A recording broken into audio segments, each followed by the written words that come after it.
Off we go.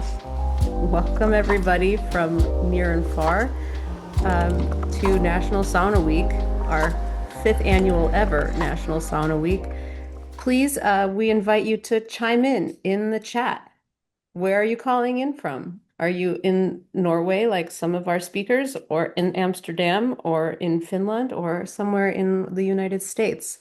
Please make sure that your chat is set to everyone so everyone can see where you're calling in from. A lot of the default I'm seeing already, it goes to hosts and panelists. So, Alan, make sure you changed it to everyone so we can all see where you're calling in from in Canada. Um, and then I like to encourage everyone to use those reaction buttons down at the bottom. It's hard not to see our audience, but we can feel you when you do these little claps. Yeah, there you go. And these little hearts. And if someone makes a funny joke, you can always put the laughing face. We love that. So let's get started. Can you see my screen? Yeah, awesome. So National Sauna Week is here. My name is Minea. I'm Communications Director for Finlandia Foundation National. It's my honor to host all of these sauna sessions this week. And today we're going to float together down the river of floating saunas, or the lake, or the ocean, actually. And how do we handle tides? That's a whole other question for Gabe for later. Um, this sauna week, we're celebrating diversity in the sauna. So, yes, we have a Norwegian in our panel today, and it's important to us to acknowledge and recognize sauna culture across the world and how it's spreading, while also we are being rooted here in Finnish sauna culture. Of course, we are Finlandia Foundation National, and I'll give a little quick plug for what we've been doing here since 1953, supporting Finnish and Finnish American culture here in the United States.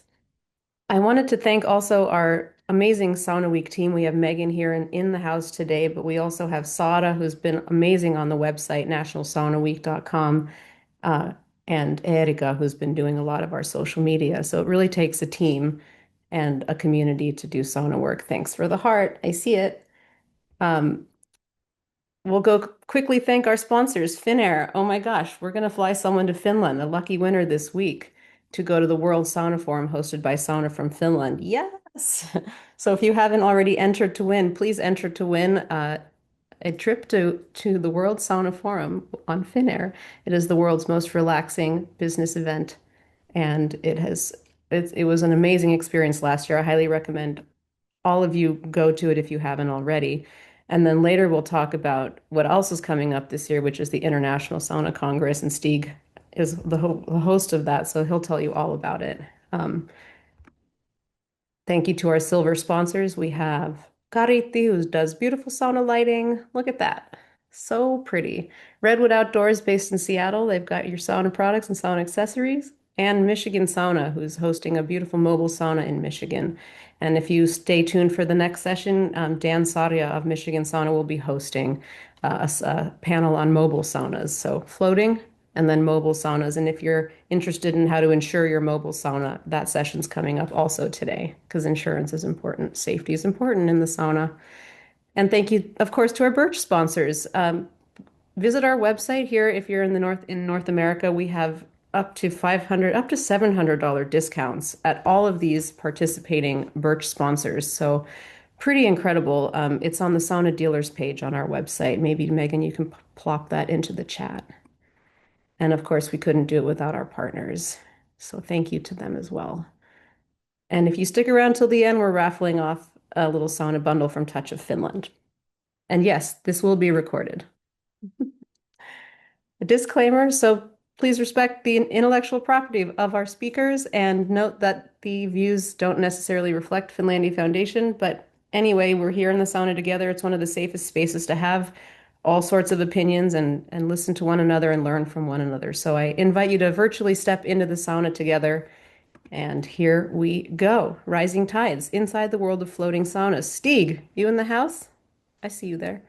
Yeah, I'm here, Minja, and thanks for that introduction. My name is Stig. I'm the director of the Norwegian Sauna Association. So it's such a pleasure and surprise to be invited by the Finlandia Foundation to host this panel as a Norwegian, but a lot of Scandinavian community sauna love there. So yeah. Yeah, do you want me to roll, We Minia? can get right, yeah, you'll introduce our panelists and we'll get going. Thank Okay, you. so I'll do a little introduction first, and then we'll get into the panelists because um, why is a Norwegian hosting Finlandia Foundation panel on floating saunas? Well, we have something in Norway that we call the Norwegian floating badstue boom, and I want to tell you something about it. And of course, in Norway, we don't say sauna, we say badstue. Like most countries in Northern Europe have their own names for their sweat bath. We have ours, and Oslo has, over the last few years, become the floating sauna capital of the world. And it's happening in downtown, and it's been spreading all over the city and all over the country. And we've become really known for this trend.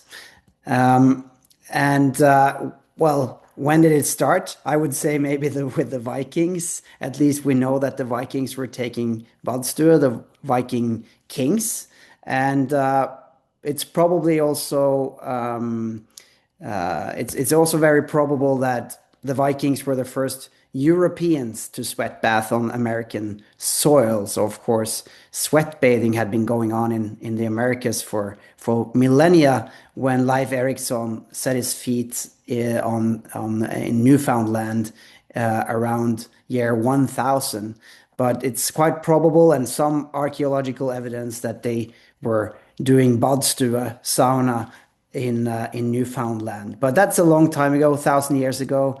And if we fast forward 1,000 years, it was actually the meeting between Finnish sauna culture and Norwegian fjords that kind of started the badstue boom, the sauna boom in Norway, with Finnish architect Sami Rintala, who's been living in Norway for more than 20 years now, having a workshop with students, architecture workshop with students, and they had a spare day at the end and wondered what they were doing with it. And then they just decided to build a floating sauna. And that was done back, well, Sami claims it was already back in 1999. And how Sami tells the story is that, he brought his sauna culture into what's special about Norwegian fjords, which is that we have the Gulf Stream, so there's no ice on the fjords. So it's very easy to have floating saunas there. So he took his Finnishness into a Norwegian context, which has really laid the foundation for this amazing boom. Leading that boom has been the Oslo Bastuforening, the Oslo Sauna Association, that now has around 30 saunas around Oslo. Many of them are floating, and the saunas have become really a hub for a lot of events, lots of stuff going on. They had more than 300,000 visitors last year in their saunas, and have become an inspiration for many. Another company operating in the center of Oslo is Kok. You see the opera building in the background of the central picture here. They're really big on taking people on sauna cruises out on the Oslo fjord. But it's not just Oslo. This has also spread to the rest of the country. So here's a very famous project in Bergen, the second city. This is called Laugaren, a non-profit sauna community there that's really, really focused on design, architecture, and community. And it's just booming all over the country. So the Norwegian Sauna Association has more than 220 sauna operators as members. Most of them have floating saunas all over the country. If you go to our website or just Google Norwegian sauna map, you will find this map that you can travel around Norway visiting different saunas. And it's really where nature, sauna, and architecture meets. The fjords, the landscapes are really the frame of the floating saunas in Norway.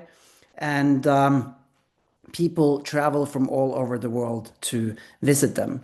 So why has there been a floating sauna boom in Norway? I think it's the clean water is a really big part of that, and most importantly, maybe the efforts made by the Oslo municipality to work with water quality over a couple of decades to make the fjord more accessible because it was heavily polluted back in the days from industry from just trash coming in from humans. So that's been a really like a policy there. Little or no ice, as I mentioned. We have the Gulf Stream that makes sure that there's barely any ice in our salt water. Norway has a very strong historical connection with the sea. You saw Leif Erikson traveling across the Atlantic already 1,000 years ago, and Norwegians are very connected to the sea. It's a natural place for us to operate. The ice bathing trend has been strong for many years as a part of outdoor life culture, and the saunas really make ice bathing and winter swimming more accessible. And then there's the question of regulations. So many find it easier to establish floating saunas because they don't have to get involved with complicated regulations. So the floating saunas are really making the sea more accessible to Norwegians, and you can see some results of that here. All right, so this really just finally leads into why Norway was selected to host the International Sauna Congress in September this year. September 24th to 26th will receive the whole global sauna community in Oslo for a 2.5 day conference with lots of events also happening before and after. There will be 500 participants. We'll open it in Oslo City Hall, where they normally hand out the Nobel Peace Prize. There will be a 2 day conference program at Salt in the city center. We will have a floating sauna night and Oslo Sauna Week, which is a festival by the local operators in downtown Oslo. There will be heaps of content happening on the stages on sauna and health, global sauna culture, and then architectural technology and sustainability. We'll have live podcasts and book talks, etc., all around sauna. We have some great sponsors, but we love for you guys to get in touch with us and help us with financing this event because it's a huge event for us to pull off. And just go to saunacongress2026.org and sign up for the newsletter, and you will be up to date. See you in Oslo. Okay, so let's go to our fantastic panelists and hear how they have gotten onto the floating sauna boom. We have Gabe Terminer here from Fjord Sauna in San Francisco, California. Very Norwegian name, Fjord Sauna. So we appreciate that, Gabe. We have Elsa Havas from Warm Heart Sauna in Amsterdam, the Netherlands. Katri Tenets from Kesan Sauna in Oulu in northwestern Finland, and Kate Butchard from Kus Sauna in the Saratoga Springs, New York. Also a very Norwegian connected project, so we'll get back to that later. I want to start with you, Gabe, because San Francisco Bay is very familiar to many of us here, but I just want to hear first about, where are you located, and why did it make sense for you to have a floating sauna in that location? Yes, Steve, thank you. And thanks to everybody at the Finlandia Foundation for setting this up. So yeah, Fjord, obviously, you gathered the sort of inspiration from Norway, from what you presented on Oslo. That was certainly part of the inspiration that created this. But really, it was sort of like fate that led us to doing floating sauna on the bay. When my partner Alex and I got together to think of an idea for a hot cold experience, that's really what we were inspired to do. We were looking on land, we were looking in the forest, by the ocean, and ultimately landed here in the Bay. And we're located just north of San Francisco in a little town called Sausalito. So if anyone's been to San Francisco, it's right over the Golden Gate Bridge. And we just landed on a perfect little piece of the bay that is calm, has amazing views, unobstructed views. And the owner of the marina was really excited about this concept, and he was probably just as instrumental in making this a reality. He got us the barge that we built the saunas on top of. He secured us the prime real estate there on the marina. And so it was a matter of chance more than like we had the exact idea to do floating because we didn't. But once we were on the water, once we saw how pristine it was and, seals floating by, we're just like, we have to do this. So it's been a lot of fun. We've been open since July of 25, so only about 8 months. And it's gotten a very warm reception. This is really the only floating sauna in all of California. And it's gotten the town very excited. And I think most importantly, it's gotten everybody really excited about jumping in the bay, which 99% of people who come visit us have never stepped inside of the bay. And so the sauna has really been a nice portal to get people in and swimming and hopefully taking care of the bay. Wow, so you're really making the bay accessible to people, and we'll get back into that and the nuts and bolts of your sauna a bit later. So thanks for that. But Sure first, I thing. want to hear with Elsa. You're in a completely different location in Amsterdam. A city filled with canals and small lakes. And how did you end up going for floating when you wanted to establish a community sauna there? Also, thank you for having me and love to be here today with all my floating colleagues. Um, we actually wanted to just to pioneer. So there wasn't any floating saunas existing 3 years ago in the Netherlands, as far as my knowledge. And I'm Finnish, originally coming from the town Jyväskylä, where the sauna forum is organized next summer. And floating sauna was a concept there that I grew up with. And when I moved to Amsterdam, I felt like I want to bring something from my culture to the city that has become really important to me. And yeah, I wanted to make it as wild as possible, something that hasn't Amsterdammers haven't seen ever.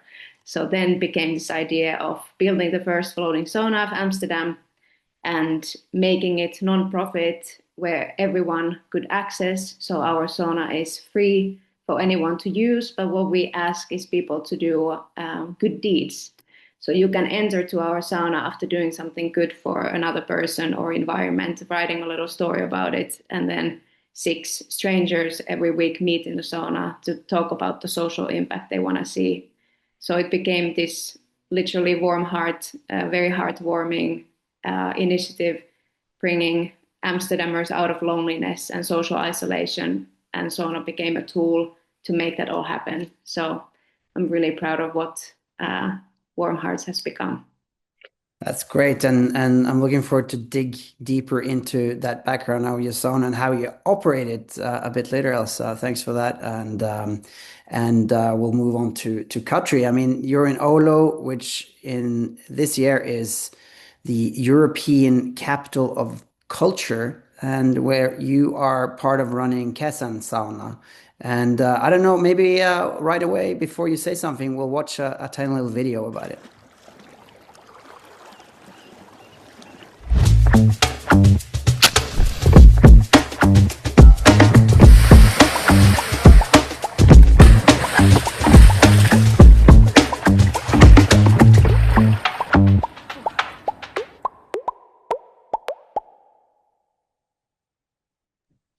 Wow, that looks great. Country, of course, you being in a country and an area that has lots of saunas, but not so many floating.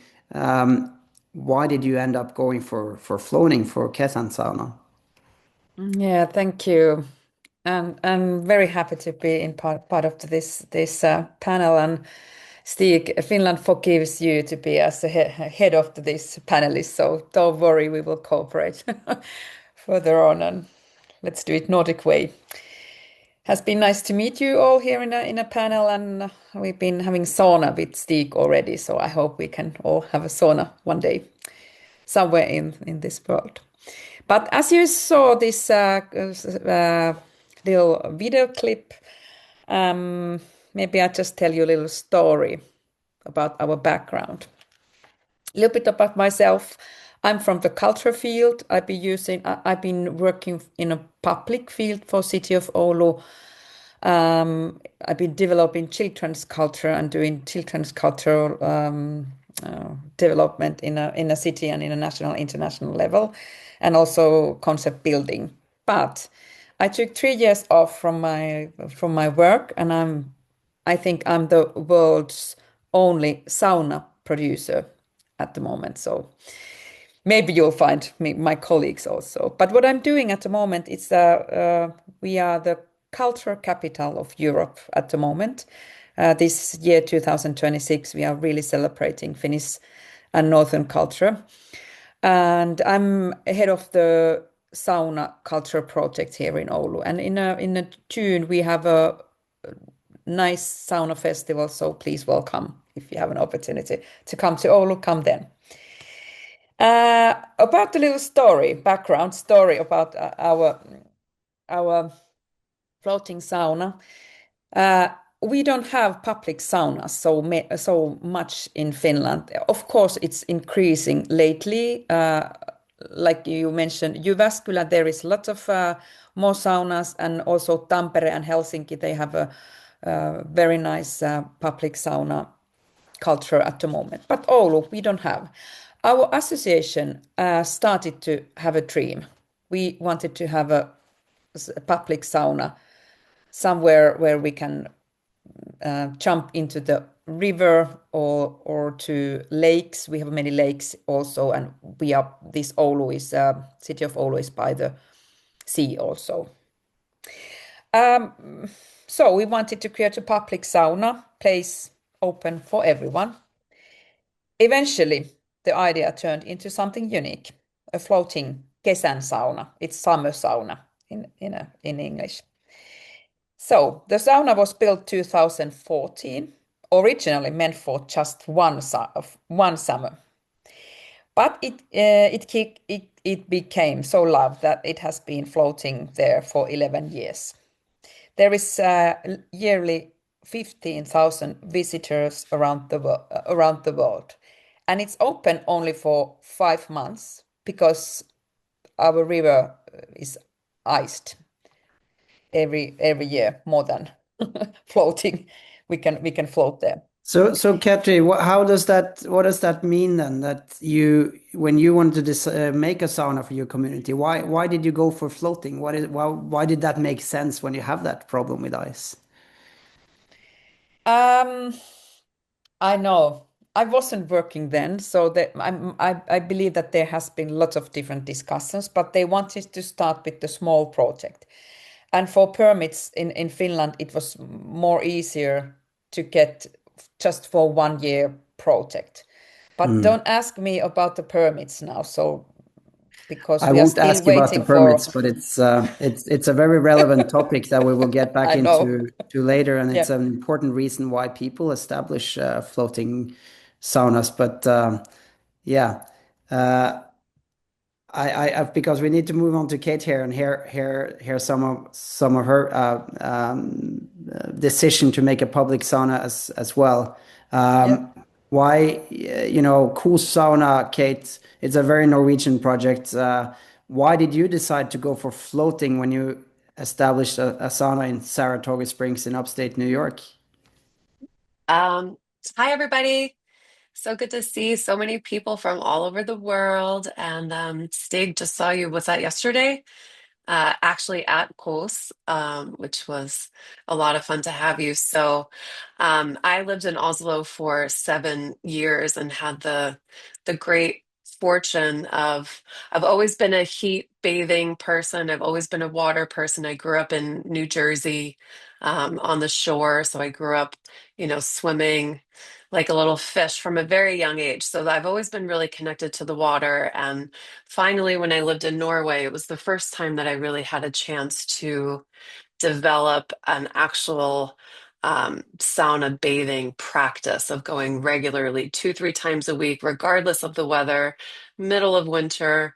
Um, so if you had told me like 8 years ago that this Jersey girl would be swimming in the Oslo fjord with ice chunks floating around my head after heating up in a hot, steamy sauna, that would have been pretty unbelievable, but here we are. So I knew that when it was time to move back home to be closer to my aging parents and friends and family, I knew that I couldn't survive without my floating sauna and also to be able to share it with other people. So Here we are. We just opened 3 months ago. And I guess it is also worth noting that, Stig, to your point of being a very Norwegian inspired project, I did become a Norwegian citizen during my time in Oslo. So I feel very honored and just joyful to be able to bring this incredible part of Norwegian culture to upstate New York as the first public floating sauna on the East Coast of the United States. So let's segue into to this not just the decision but how to actually create these floating saunas, because it's definitely more complicated construction wise to have a floating sauna than one on land. And I wanted to just start with you, Kate, asking about that, because how do you approach that once you understand that you want a floating sauna? How do you get that knowledge, that competence in order to make a safe construction and decide how that's gonna work? Yeah, so it was a big learning curve. I really don't have any significant boating experience besides enjoying other people's boats. So that was a big learning curve. It was also my first time, really owning the sauna construction process from A to Z. I've helped out here and there, but luckily, my business partner, he's not here with us today, but his name is Bjornar, and he actually designed, built, and runs one of the saunas that Stig highlighted in his introduction, the one in Bergen called Laugaren. So, I had the great fortune to be able to, kind of build on top of his knowledge. But, even still, we were sourcing construction partners here for the first time. So when we went into it, we were sourcing quotes from individually boat builders, sauna builders, and general contractors, thinking that, and then exploring different constellations of either how different contractors could work together. But then we ended up with a company who has historically built houseboats. This was their first floating sauna, but we wanted it to feel, really kind of just highly designed, highly curated. And we felt that that kind of tiny home feel was best achieved by a houseboat builder. And then, we really worked together to upskill in terms of the actual sauna construction. So you basically went to someone who had built and operated a floating sauna already to get that knowledge, and then for the builders, someone who knew how to build build houseboats. And Gabe, you mentioned that your sauna is on a barge, so you basically had the Correct. construction already and just put something on top of it, or how did that work? How did you approach sort of the nuts and bolts of this of setting up a safe construction? Yeah, it was funny. You mentioned a little bit of regulation. I will get into that, but part of the body that we had to sort of get approval from is called the Bay Commission, and they're notoriously difficult to work with, and they pretty much say no. Their whole motto is no new shade on the bay, which means you can't put anything new on top of the San Francisco Bay.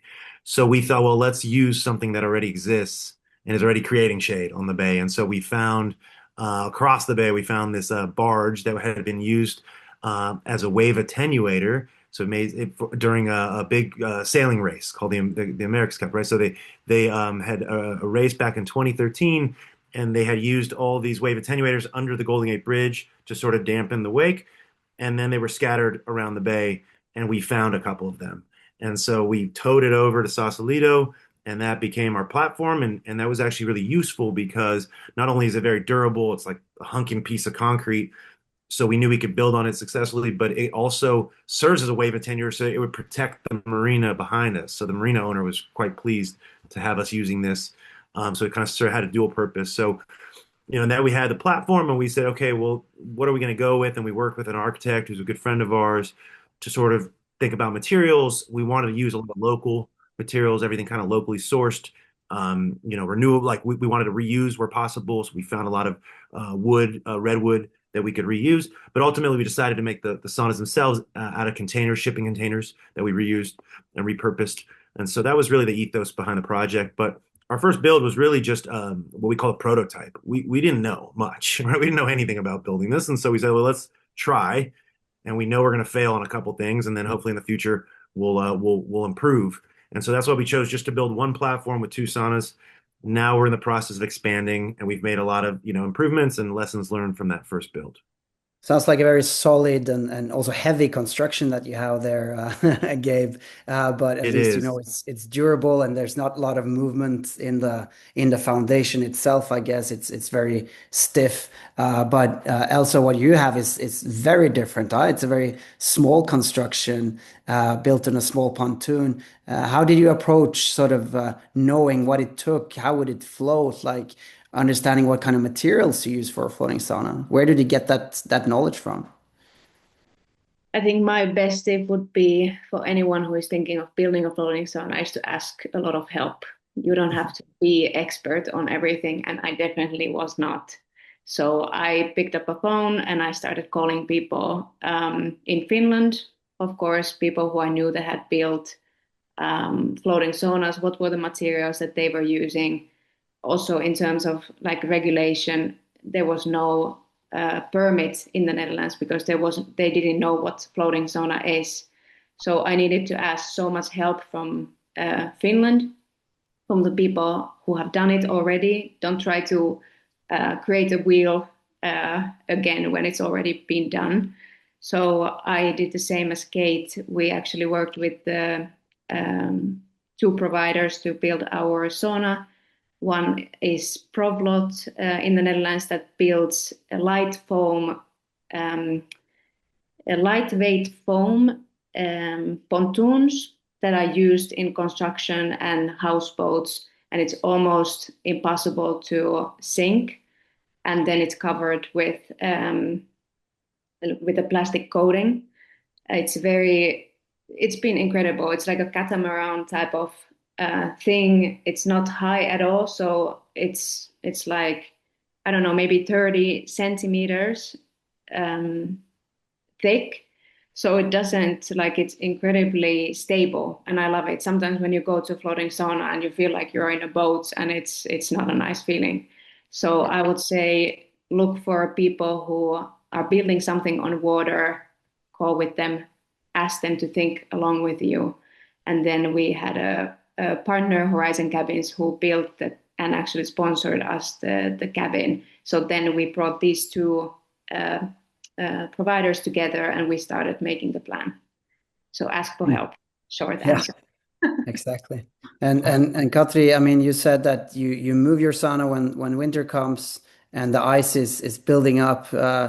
Take us through that process. I mean, how do you navigate this? Where do you put it? How do you keep it away from the ice and the natural elements that could destroy it during the winter if you left it out?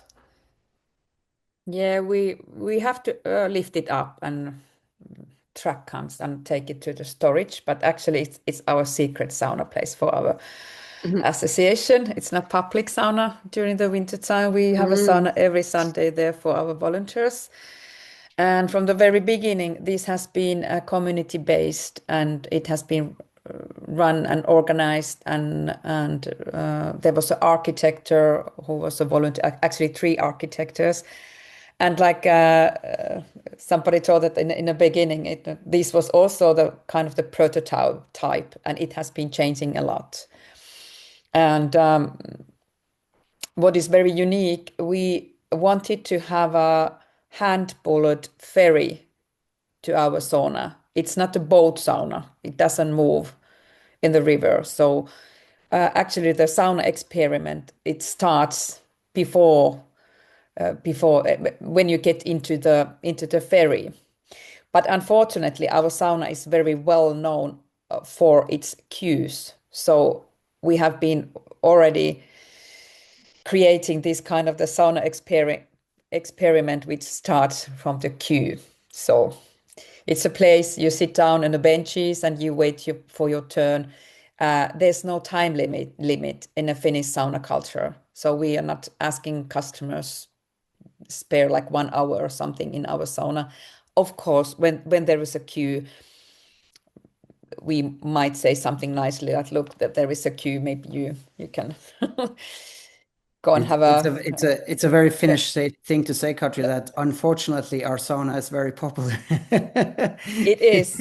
And we need more saunas in our city. So this is the main reason why we are actually planning like a all around all year round sauna in a Tuira area next to Mm. our Kesän sauna. So, but from the starting point to this version of this Kesän sauna, it has been changing a lot. But the main thing, what is most important, it's that we need best löyly steam out from the sauna. So this is something very important, of course, and everything else comes after. So this is what we've been really Yeah.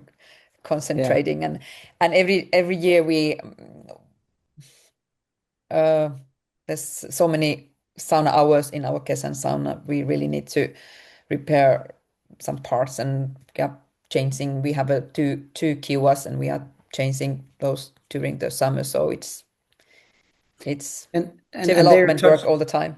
exactly, and you're touching upon something interesting there because floating saunas do have some challenges when it comes to operations, durability, wear and tear that maybe saunas on land don't have. Gabe, what have you discovered that is inherently, troublesome for a floating sauna compared to having one on land? Yeah, I mean, there's certainly pros and cons. I mean, there's the cons are the maintenance is constant. We have 1 day a week. We kind of cut half the day to not having it available to the public so that we can do work on it. So the rust is constantly building up on the containers, for instance. The wood is always wet, and like I saw photos there, people always have to throw mats on top of the wood, rubber mats, right, just to keep from slipping. We have to power wash the wood.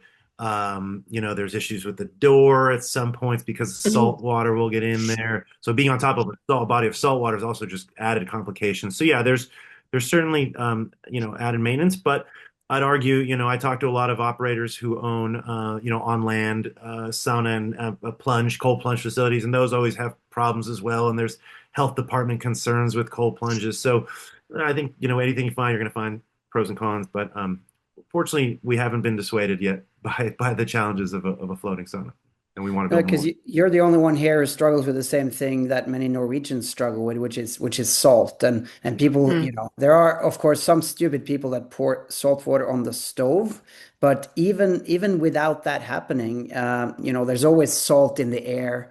There's salt sneaking in everywhere.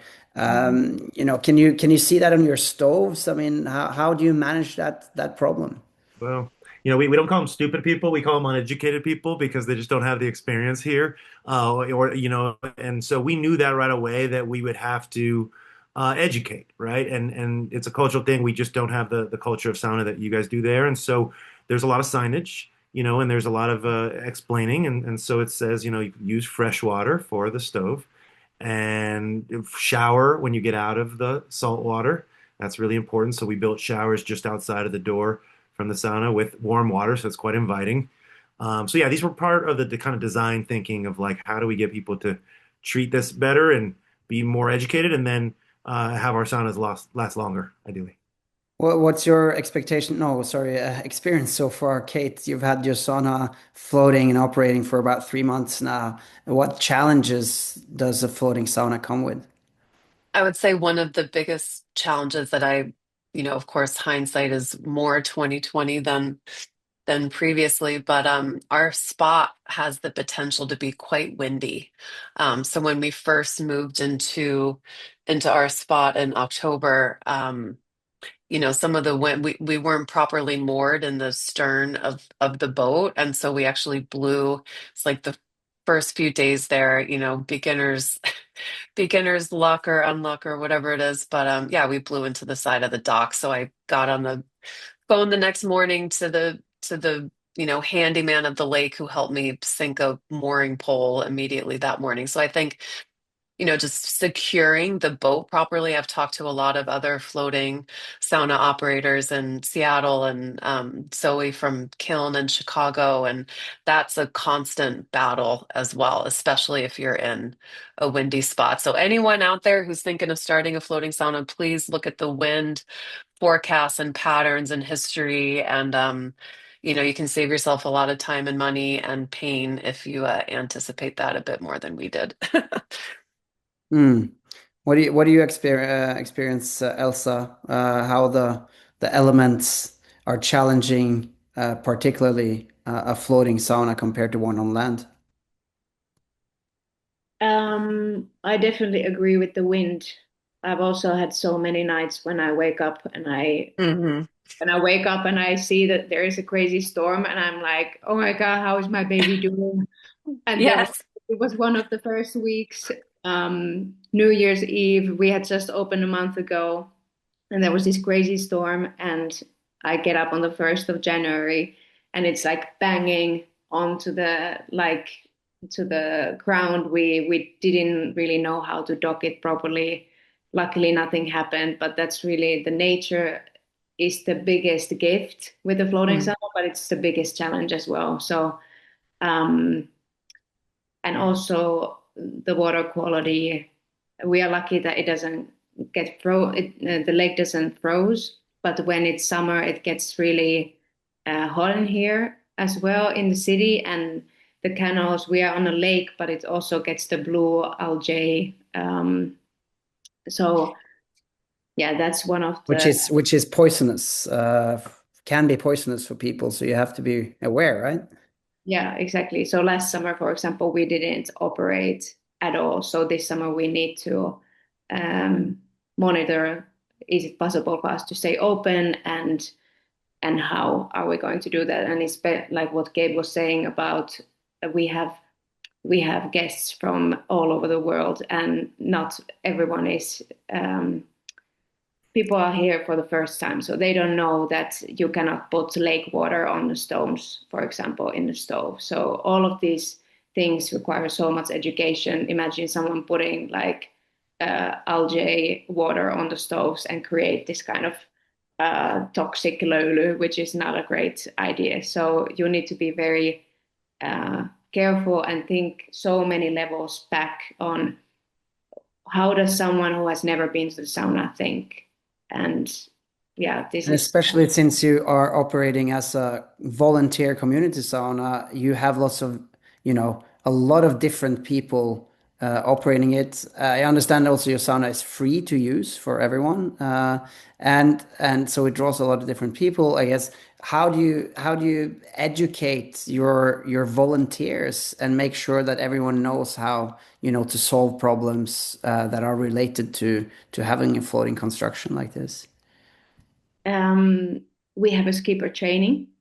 So my boyfriend, who is also co-founder of the sauna, he trains all the skippers. We have now around 70 people from Finland, from um, Kenya, from Syria to the Dutch, all learning how to operate a sauna. So they learn, they go through a skipper training where they learn everything they need to know. And then we always have two sauna hosts or two skippers, one senior and one junior. So we use this train to train model where they learn how to operate a sauna. Right, because it's important to notice that you don't just have a floating sauna, you actually take people on cruises and move around on the lake and the canals. So you actually need to know how to drive it as well, I guess. Yeah, it's been incredible. I was quite hesitant how this is ever going to turn out. Like we have a free sauna, so we don't have a Booking system. stable source of revenue to even keep it going. We are volunteer run. There was a big chance that I would end up as a founder, being there every day, floating myself, and that was that was not what I wanted. So, but luckily, this mission of ours to create more kindness to the world and bring people out of social isolation created this. We never needed to recruit people to help with the sauna. Mm. And it's been beautiful how people are looking for purpose and mission, and how sauna, in our case, became the tool to bring people together. So I think everyone who is thinking of starting your own sauna, be really creative on what kind of values you want to bring into it. I can imagine all of us have our different values, and you can use it as a tool to create something to the world. which which goes, I guess, for saunas on land and mobile and floating and etc. But Katri, how do you make sure that your volunteers, because you also have the volunteers to run the sauna, how do you make sure that they, I mean, I guess it's a lot of maintenance that comes with a floating sauna that you wouldn't have on land. How do you educate your volunteers and work with them on the particular challenges of running a floating sauna? Yeah, thank you. Yeah, we have to be sure that everything's secure in many levels. But like Elsa, you said, we have a kind of Kesan sauna training. It's a couple of hours you go through the training, and afterwards you need to do, um, I don't remember now, maybe was it the five um, shifts with somebody who has a more experiment. And after that, you are allowed to do it by yourself. But as Elsa, you told that there is also, we have always two persons in one shift. Um, why people are interested to be a volunteer? They don't give a salary, they don't get the salary, but what's the best salary for these volunteers? It's of course it's this shared happiness and being a part of the community, but also people really like to heat sauna, carry firewood. They Mm. like to customer work, cleaning sauna. They are really missing this kind of the like um, concrete work. And Yeah. and the one part of the our deal is that we have every day after customers turns, they have their own volunteers hour or 2 hours when they are free to come and have a sauna together with the volunteers. So that's, I think, very important for the volunteers that every day at 9 o'clock in the evening, sauna is booked only for them.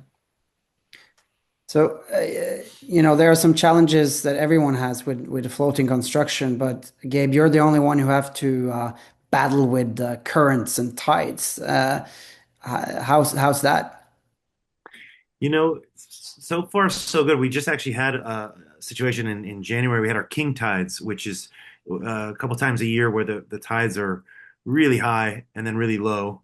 And there was actually a lot of flooding in town in Sausalito. There was flooding that made kind of national headlines. And we were kind of joking that unfortunately everybody was floating that day, Mhm. including us. But we are on the water, so that makes it easy. We haven't had issues at low tide. Are probably still 3 meters above, so plenty of water for people because we're at the end tide of the marina. We're at the far end, so there's a lot of flowing water. And the tides are a good thing, right? Because it flushes water in and out and keeps the water really clean where we are. So we're fans of the tides. And yeah, frankly, that hasn't been an issue thus far, fortunately. Mm. We had concerns of winter storms because the swells on the bay can get pretty high, right? And so that's something you don't really face as much on a lake. We've seen videos of bad years, and that scares us. But then again, the platform that I mentioned, the wave attenuator, is a good meter and a half above the water, so it's quite high, and it protects everything behind, as I said. So our changing room is also floating, is former pontoon boat that we built a changing room on top of, and the the barge protects that. So so far so good. We haven't had a really bad winter storm. We'll see when we do. And now we're putting in another platform next to it and another one next to that. So, and we're going to interlock all of them so that they float, they kind of rise and fall together. So it's a lot of engineering work. And one thing I didn't mention is that yeah, the marina owner has had a ton of experience kind of building big infrastructure on the marina. So we were very lucky to get him and his team on board to help with these kind of things. So knock on wood, so far so good. Great. And we'll open up for a couple of questions very soon. At the bottom of your screen, guys, you have the Q&A button. So write your questions in there because there's lots of stuff going on in the general chat. So we'll open up for question in the Q&A button, and I'll get to that soon. But I want to end first, especially Gabe and Kate, on a little bit on regulations because we're not going to get into the specific regulations, but it's so complicated, from country to country and in the US from state to state and city to city. Regulations are different from lake to lake. Even I hear you talk about it. I mean, how do you Mm. approach that question? Just finding out what regulations actually count for you and how you can fulfill them. Mm. Kate, do you want to start? Sure, I can start. Well, first of all, there are no regulations that apply to us because we're the first people that are doing what we're doing. So that worked for us and against us in many ways. I think one way, our first port of call, pun not intended, but there you go.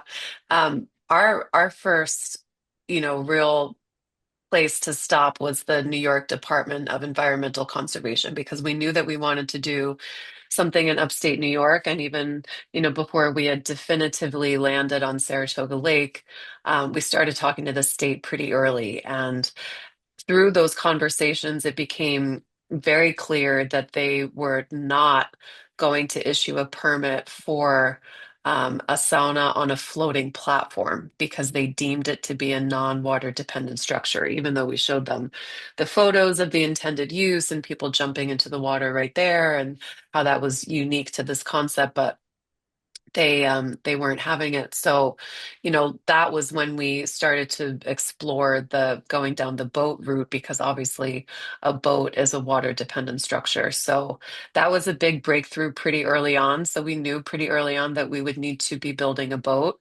And then that kind of informed the rest of the discussions from there. And then so that was the discussions with the state. And then on the local county and city level. Luckily, the city of Saratoga Springs, I mean, we have this is actually the world's largest non-thermal mineral water field in the entire world. So it's 1 mile, along a fault line here. It's 12 miles long by 1 mile wide. And so water is very central to the city's identity and culture. So Mm, they were really supportive the whole way. So it was really just the state that we had to navigate, and then Saratoga Lake being a, mostly recreation-based pleasure lake. There really weren't any big lake specific regulations, although, Lake George, 45 minutes north, that's from what I understand. I know a couple people trying to get a floating uh, sauna up there, and that's a lot more complicated. So I think we kind of were able to navigate into a pretty nice little sweet spot. How did you approach that, Gabe? How did you find out what regulations actually count for you guys?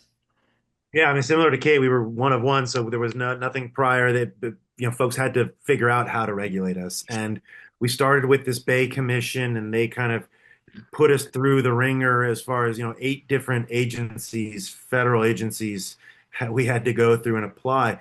My partner, credit to him, he is a detail-oriented guy and read every single sentence, every word of the sort of document that created this Bay Commission, and he kind of turned it around on them and said, "Look, part of your mission, your charter, is not only this kind of no shade on the Bay, no new shade on the Bay, but it's also this kind of public access to the water."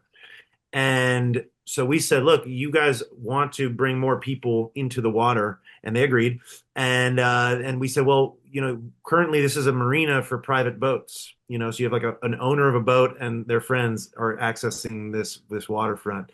Whereas our idea is to bring up to 10,000 people per year who've never stepped foot in the bay into playing with the water and taking care of the water and being part of the bay, and they love that. And so ultimately they were very supportive. We Mm. still had to go through all of the things that they had requested, game and wildlife, Coast Guard, all these agencies had to oversee us.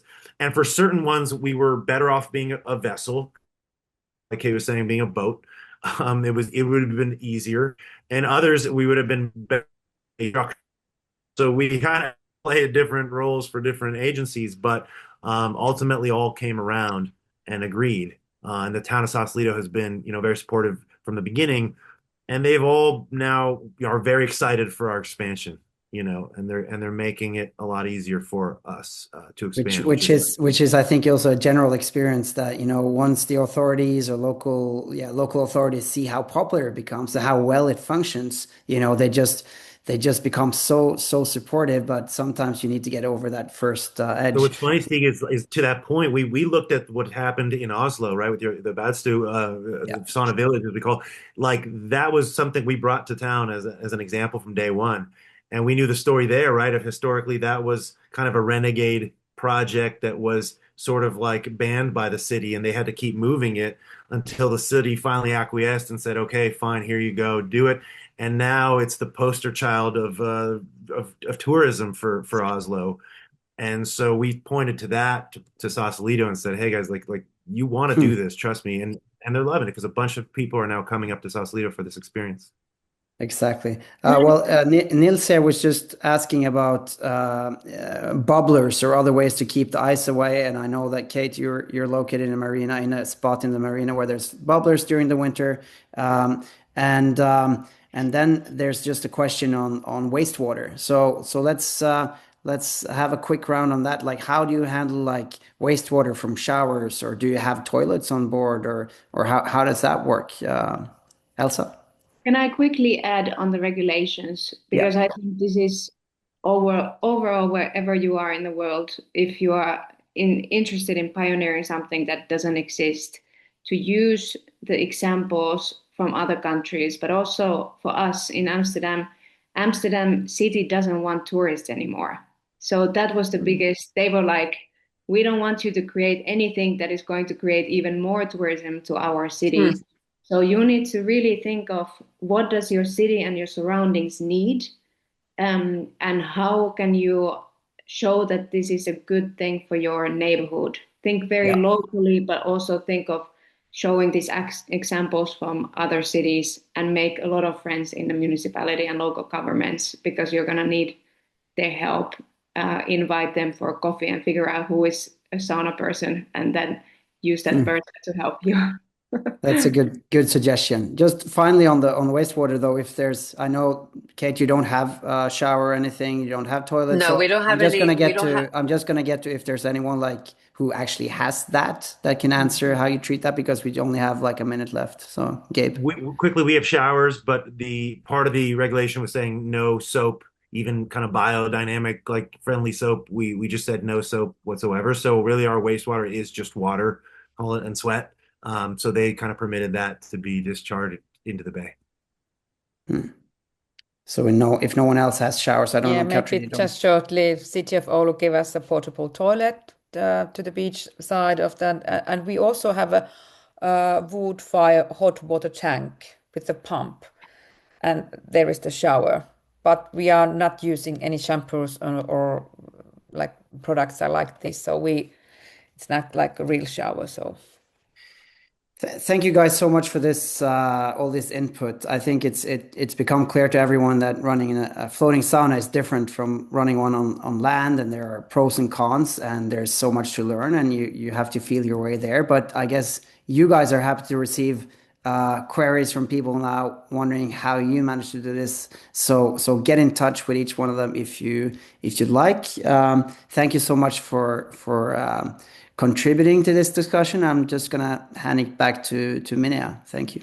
Thank you, Steve. Thank you all. I loved hearing everything you had to share, and my one realization that came to me was that, dare I say, that floating saunas are the closest thing in the public sauna world, the closest thing to the classic Finnish sauna experience that I grew up with since I was a kid, because I have that moment of joy jumping into the water, and that's not, you can't really have that in indoor public sauna venues, So you guys are really bringing like that level of joy to that jumping in the water. So I guess I wanted to just close real quick with everyone, just one quick moment of like one of your best highlight moments that you can share, 30 seconds or less of operating your sauna. What have you seen? What's a moment that stands out to you? Maybe we'll start with Elsa. I was just writing something on the chat. Can we start with someone else? Yeah, we can start with Gabe. Sure. It's the different types of people that have come to this experience that we would have never imagined, right? You kind of build this expecting a certain type, and it's been arranged from, folks in our neighborhood who've never, like, a community of underprivileged folks who've never stepped foot in the Bay, never would have thought of it, have come, and we've done kind of community days for them, to like techies in the Silicon Valley who just need to put their devices away for 2 hours and be human and communicate. So that range of folks and grandparents with their grandkids, it's been wonderful. Love that. Love that access to the water. That's so beautiful. Katri, special moments? Gabe, you took my words. Just the one, Sorry. yeah, all the nice discussions with the people you don't know in the sauna, and even our presidents are using sauna as a place for democracy, talking and this kind of the. So please use it as a place for dialogue. Definitely. Kate? I think in a time when, there are a lot of things that are not right with the world, I think that it's been so joyful to see the best parts of American culture coming out in our sauna. And I think especially one of my favorite things is when everybody claps and cheers for each other getting into the plunge. And just like inside and everybody clapping, and then people walk in the door and they really psych themselves out about the cold water, and they walk in the door and tell us, I'm not going in the water, and then 90 minutes later they come out and they're like, I went in the water 5 times. And it's just so it's such a joy to watch people experience that for the first time every single day over and over and over again. Yes. Awesome. Elsa, would you No. like to share? I think, of course, in our sauna, 6 strangers meet every week that didn't know each other and come out of as friends or future business partners, or love stories have become started from our good doers sauna sessions. But like, I think when you go to sauna, you literally take your guard off or you put your guard down. So in our sauna, there are locals, expats, founders, refugees, um, people from such a different walks of life, and everyone is connected. And for me, that's always like, um, I love to bring people out of their own bubble and to mix them and seeing, like, getting back to that we are all humans, and it's really a place of connection. Thank you. It is beautiful and important work that you're all doing. So thank you for continuing to share it. Thank you for sharing it here today. And have a beautiful day, everyone. Thank you so much. Enjoy National Sauna Week. See you at the rest of the sessions. See you in the sauna. Kiitos. Tak. Hey, hey. Bye, Kiitos. bye everybody. Right.